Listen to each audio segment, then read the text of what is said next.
Assalamualaikum warahmatullahi wabarakatuh. Ibu-ibu, kita lanjutkan lagi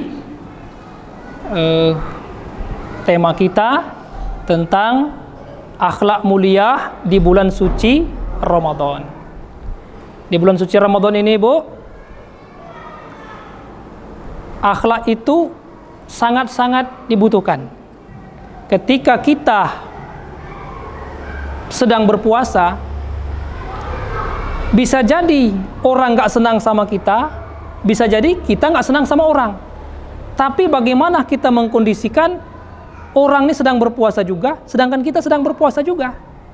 Kalau kita gak sabaran, gak bisa menahan emosi, apalagi sudah mendekati berbuka puasa, itu lagi lapar-laparnya, lagi haus-hausnya, nanti keluar pula kata-kata yang tidak pantas dari lisan kita, maka hilanglah satu pahala kita. Sudah jelas saya sampaikan hadis Rasulullah SAW tadi, siapa yang tidak mampu meninggalkan kalimat dusta, kalimat yang tidak bagus, maka Allah tidak butuh daripada rasa lapar dan hausnya. Ya, Bu? Sampai sini ada yang ingin bertanya? Ibu, silakan, Bu. Assalamualaikum warahmatullahi wabarakatuh. Saya Erlina, Pak, dari Majelis Taklim Masjid Jami' Tisatu Aulia, ingin menanyakan sesuatu, Pak, ya. Di bulan Ramadan ini kan kita sedang melaksanakan puasa, kata Bapak tadi ya. Godaan itu terlalu banyak. Jadi gimana trik-trik yang harus kita lakukan, Pak, supaya akhlak kita lebih mulia lagi? Itu saja yang dapat saya sampaikan, Pak. Terima kasih. Assalamualaikum warahmatullahi wabarakatuh. Waalaikumsalam. Terima kasih kepada Bu Sherlina. Bagaimana trik supaya puasa kita ini boleh dikatakan nilainya 100, Bu, ya? Iya, Pak. Karena memang di bulan suci Ramadan ini tantangannya luar biasa. Kita itu harus menahan semuanya. Menahan pandangan yang tidak elok, menahan ucapan yang tidak bagus, menahan hati yang punya potensi untuk berburuk sangka atau dengki atau iri. Ini yang kita harus kondisikan. Sedangkan kita punya tuntutan bagaimana supaya puasa saya ini, kalau istilah anak sekolah itu ponten, dapat 100, artinya sempurna pahala kita, Ibu. Yang pertama, di awal-awal Ramadan kita memang sudah bersiap-siap diri, Ibu. Ini bulan Sya'ban. Bulan Sya'ban ini kenapa dikatakan Sya'ban? Karena banyak orang yang lalai untuk persiapan. Persiapan menyambut bulan suci Ramadan. Banyak orang lalai. Karena pikiran orang, nanti kalau dah masuk bulan puasa, ya puasa aja. Ngaji-ngaji. Nggak bisa, ya, Bu. Ibu mesti harus belajar dari sekarang. Ibu sudah mulai menahan-nahan apa kebiasaan buruk yang biasa Ibu lakukan kepada orang lain, termasuk sifat bakhil, Ibu. Bakhil itu memang kedekut. Kalau Ibu dengar cerita saya ini, coba Ibu. Ibu lagi buka puasa nih, Bu. Persiapan buka puasa. 10 menit atau 15 menit lagi Ibu akan buka puasa. Ibu duduk di warung sate atau di warung mie ayam. Tiba-tiba datang itu kakek-kakek, entah nenek-nenek. Dia tanya, "Pak, mie ayam berapa satu mangkok?" Kata tukang mie ayam, 12.000, Bu. Diambilnya duit, Bu. Dihitung dia, 2.000 itu, Bu, 1.000. Dikonfirmasi, 12.000 kan, Pak? Ya, kan. Dihitungnya lagi. Pak, tadi mie ayam 12.000 kan, Pak? Ibu menyaksikan itu, apa yang Ibu lakukan? Apakah Ibu hanya kasihan saja? Kasihan ya, nggak punya duit, nampaknya itu kurang duitnya tuh. Inilah akhlak yang Ibu mau pertunjukkan. Ibu datang ke tukang mie ayam, bisikkan, "Pak, biar saya yang bayar." Ibu sedang berpuasa. Bagaimana senangnya orang itu tadi, Bu? Dia mungkin mau buka puasa, tiba-tiba dapat mie ayam, duitnya utuh. Kita kan tahu ini, Bu, kalau orang nggak punya duit tuh. Dikonfirmasi berkali-kali, 12.000 kan, Pak? Dihitungnya lagi takut kurang. Ini akhlak kita, Bu. Mumpung Allah memberikan rezeki kita bisa berbuat baik. Suatu saat ibu pengen berbuat baik tapi tidak ada masanya lagi. Sudah tidak ada lagi ibu mau berbuat baik macam mana, tidak ada masanya lagi. Sebelum masa itu habis, ibu mesti harus banyak berbuat baik. Berbuat baik terus. Ini bagian daripada mendapatkan nilai 100, Bu, di hadapan Allah Subhanahu wa taala. Pertama kita belajar mengkondisikan diri kita supaya nanti ketika datang Ramadan, insya Allah kita udah siap, ya kan, dengan tingkah laku kita, dengan ucapan kita, dengan kedermawanan kita. Maka insya Allah dipastikan kita bisa mendapatkan nilai 100, sempurna. Belum lagi kalau ibu misalnya selama ini ngaji Al-Quran itu 1 juz itu 2 jam, saking lambatnya, jarang baca Al-Quran. Tapi ibu udah mulai dari sekarang, menjelang Ramadan sekian puluh hari lagi, sekian belas hari lagi. Mudah-mudahan ibu enggak 2 jam lagi, mungkin cuma 1 jam. Di 2 minggu setelah ibu puasa, ibu bisa jadi cuma setengah jam 1 juz. Apalagi sudah mendekati 10 malam terakhir, ibu bisa jadi 20 menit 1 juz. Akhirnya sempurna bacaan ibu dengan cepat, dengan bagus. Menjelang lagi mendekati habis bulan puasa, ibu semakin gencar untuk bersedekah. Ibu memang persiapkan, kalau ada duit 5.000, ibu tabung nanti untuk sedekah di bulan Ramadan, karena itu pahalanya luar biasa. Semakin ibu punya persiapan, maka semakin besar dan makin bagus nilai ibu. Mungkin itu ibu ya, Bu Erlina, trik-trik kecil yang bisa kita lakukan menyambut bulan suci Ramadan. Silakan ibu yang lain. Bismillahirrahmanirrahim. Assalamualaikum warahmatullahi wabarakatuh. Waalaikumsalam warahmatullahi wabarakatuh. Perkenalkan, nama saya Betty dari Majelis Taklim Masjid Jami Tisatul Aulia, Pak Ustadz. Saya ingin bertanya, dalam bulan puasa ini kan mengenai akhlak yang baik. Namun saya ingin bertanya masalah akhlak yang tidak baik. Dalam bergaul atau bertetangga, ibu-ibu biasanya Pak Ustadz ya, kadang ada yang kumpul kan, ngobrol ataupun mungkin bertemu di satu warung berbelanja ya, itu pasti ada salah satu kata-kata yang sumbang. Nah, jadi yang akan saya tanyakan itu di bulan suci Ramadan, apakah kita menasehati tetangga kita atau teman kita, ataupun kita menghindari akhlak yang tidak baik. Jadi maksud saya, bagaimana caranya kita menghindari di bulan suci Ramadan ini akhlak yang tidak baik? Apakah kita di rumah atau bagaimana, atau kita menasihati teman kita? Takut kadang kalau kita menasihati kan takut tersinggung ya. Jadi kan amal kita di bulan suci Ramadan jadinya berkurang. Jadi saya mohon Pak Ustadz penjelasannya. Terima kasih. Assalamualaikum warahmatullahi wabarakatuh. Waalaikumsalam warahmatullahi. Terima kasih kepada Bu Betty. Pertanyaannya, bagaimana mendeteksi akhlak yang buruk? Kalau memang ketemu dengan akhlak buruk, apa reaksi kita kan, Bu? Untuk namanya, apakah kita nasihati, apa kita tegur, apa kita diamkan, atau kita menghindar? Baik.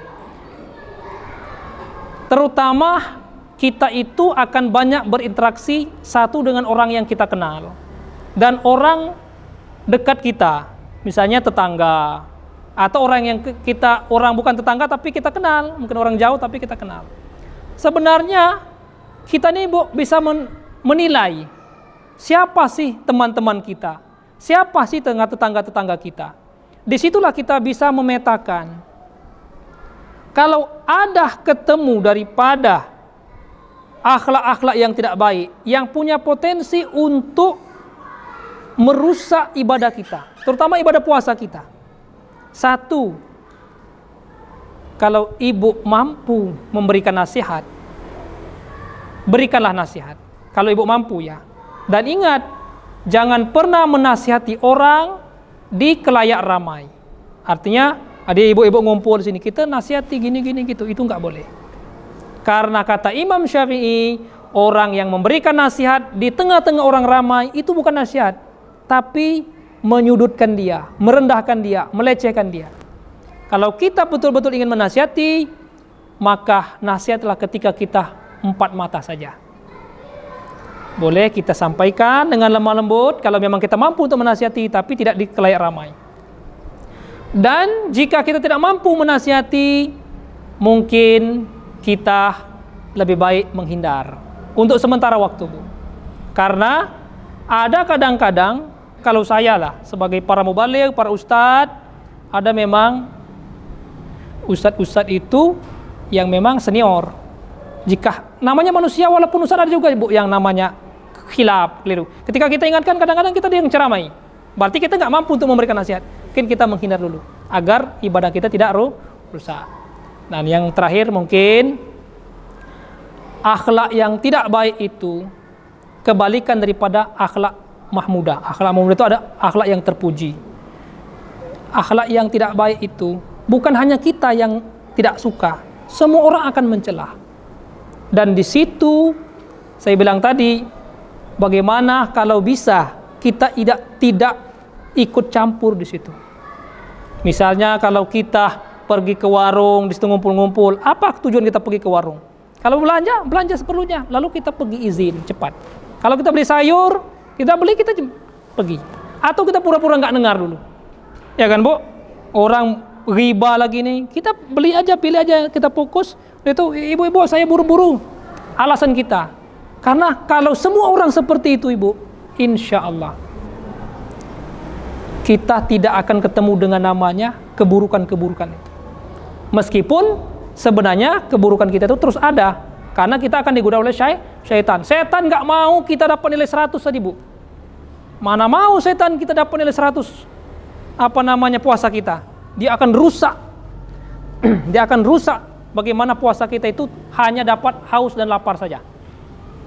Dia paling ketawa, riang ketika Allah bilang, aku nggak butuh sama lapar dan haus yang kau tahan, karena engkau tidak pernah mengindahkan apa yang diinginkan, apa yang diharapkan, diridhoi oleh Allah Subhanahu wa Ta'ala. Barangkali itu, Ibu. Terakhir, ada lagi, Ibu. Silakan, Ibu. Siapa nama? Assalamualaikum warahmatullahi wabarakatuh. Waalaikumsalam warahmatullahi wabarakatuh. Saya Ibu Haja Yuniza, Majelis Taklim Tisatu Alia. Umur sudah menjalani umur 75 tahun. 75 tahun, subhanallah. Saya ingin bertanya sama Pak Ustadz mengenai puasa itu, mengenai pembayaran fidyah. Pembayaran fidyah. Nah, jadi kalau macam fidyah, kalau rumah ada tua itu macam mana caranya, macam mana berapa gitu. Jadi minta penjelasan dari Pak Ustadz. Itu aja yang saya tanyakan. Terima kasih atas jawabannya. Assalamualaikum warahmatullahi wabarakatuh. Waalaikumsalam warahmatullahi wabarakatuh. Terima kasih, Bu. Pertanyaannya tentang fidyah. Fidyah ini artinya pengganti puasa. Ibu kalau nggak puasa dapat, kalau orang haji itu dam atau kafarat. Ya, dia harus mengganti. Kalau ibu sudah tua, berumur, ini kan tidak bisa lagi berpuasa. Karena mungkin banyak penyakit atau sudah nggak tahan lagi atau apa. Dia nggak mungkin diganti puasanya. Qadha namanya, Bu. Kalau mengganti itu qadha namanya. Tapi kalau dia puasa nggak bisa, qadha nggak bisa, qadha juga apa bedanya kan? Kapan lagi mau qadhanya kan? Berarti satu-satunya jalan adalah fidyah. Dan fidyah ini diberikan sama kita membayar zakat, Bu. Artinya ketika ini zakat saya, ini fidyah saya. Biasanya, Ibu, fidyah ini diberikan memberi makan orang miskin atau fakir miskin. Tergantung, Bu, ada ukuran mudnya itu. Nah, jadi biasanya itu ditulis oleh Basnas, dikasih buku, dikasihkan ke yang namanya amil zakat di masjid, panitia zakat. Nanti beda-beda ini, Bu. Nah, jadi saya nggak bisa pastikan, tapi ada standarnya. Yang memberi standar itu adalah Basnas, Badan Amil Zakat Nasional. Kemudian masjid kita membuat UPZ. UPZ itu disebut panitia. Nah, mereka nanti bilang, tanya kepada Pak, kami mau membayar zakat dan fidyah. Nanti dia bilang, ibu berapa hari meninggalkan puasa? Selama puasa saya tinggalkan. Oh boleh. Berarti kalau anggaplah ibu memberi makan satu orang makan tuh 15.000, berarti kalau kalikan sebulan 30 hari 450.000. Atau beras satu mud. Nah, mungkin agak kira-kira lah bisa menafkahi orang, satu orang bisa makan. Ya kan Bu? Ibu kan mengganti supaya ibu nggak puasa tapi ibu memberi orang makan. Nah, jadi kalau ada yang bilang begini, bisa bayar 2 kali, sahur sekali, buka puasa sekali. Karena dihitung memberi makan orang 1 hari, bukan sekali makan, 1 hari. 1 hari kita tinggalkan, ya 1 orang 1 hari kita kasih makan. Tapi karena ini puasa kan nggak mungkin makan siang, berarti sahur dan buka. Kalau 1 kali makan 10.000, kalau bukanya juga 10.000 berarti 20.000. Kali kan berarti 600.000. Seperti itu ibu ya.